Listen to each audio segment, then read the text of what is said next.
গাপ্পি মাছের খাবার কিভাবে বানাবেন। এই যে একটু পানি নিলাম, দেখছেন? পানি নেওয়ার পরে ওই পানির ভিতরে এই যে গুঁড়ো খাবারটা দিয়ে দিতেছি, দেখেন।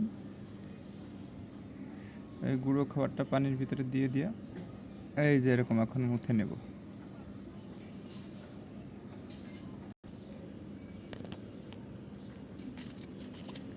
মোটামুটিভাবে মুথে নেওয়া হয়ে গেছে। এখন কিভাবে খাবারটা পরিবেশন করি দেখেন। এই যে একটা চামচের মধ্যে নিয়ে, এই দেখেন নিচে দিয়ে অলরেডি মাছ ঘোরাঘুরি করতেছে। চামচের ভিতরে এই যে লাগাই দিলাম, লাগাই দিয়ে চামচটা এরকম করে নিচে ডাবিয়ে দিলাম। দেখেন মাছ কিভাবে খাওয়া শুরু করছে।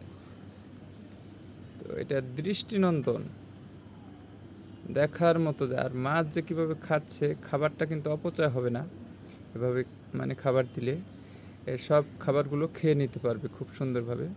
তো আমার এই ভিডিওটা যদি ভালো লেগে থাকে তাহলে লাইক, কমেন্ট, শেয়ার দিয়ে আমার পাশেই থাকুন। আর পাশে থাকা বেল আইকনটি বাজিয়ে রাখুন, যাতে করে নতুন কোনো ভিডিও ছাড়লে সবার আগে আপনার কাছে গিয়ে পৌঁছে যায়। আর মাছ সম্পর্কে যদি কোনো কিছু জানার থাকে, ভিডিওতে আমার নাম্বার দেওয়া থাকবে, অবশ্যই যোগাযোগ করবেন। আল্লাহ হাফেজ।